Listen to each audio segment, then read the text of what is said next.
Good morning everyone, সকলে কেমন আছো? আজকে কিন্তু বহুদিন পর আবার একটা মিনি ব্লগ নিয়ে আমি চলে এসেছি। আজকে ব্লগটা করার উদ্দেশ্য হলো, তোমার বাড়িতে লোক এসছে মানে আমার মামি শাশুড়ি এসছে আর আমার দেওর এসছে, দেখিয়ে দিলাম তোমাদেরকে। আর এই দেখো সকালবেলায় টিফিন তো পরোটা তরকারি বানাচ্ছি, তো সেই জন্য ভাবলাম তোমাদের সঙ্গে একটু ভিডিও শেয়ার করি।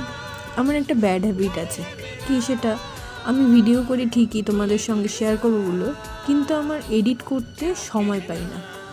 তো যাই হোক, আমার মোবাইলের স্টোরেজটাও কম থাকে, যার জন্য আমি কিন্তু হয়ে ওঠে না আমার। তো সেই জন্য আজকে ভাবলাম যে না, কিছু একটু শেয়ার করবো, আর অনেক দিন পর তোমাদের সঙ্গে গল্প করছি। তো এবার চলে এলাম টিফিন বাড়তে, তো দেখিয়ে দিলাম। আরেকজন তো গায়ে মোড়ামুড়ি দিচ্ছে, এইদিকে আমার শ্বশুর, আর এখানে দেখো খাবার বাড়া হচ্ছে, মামুনি সার্ভ করছে। আর তারপরে আমি এবার চলে গেলাম খেতে। আর দেখেছো বাড়ির থেকে লোক এসছে বলে আনন্দের নাচানাচি শুরু করে দিয়েছে।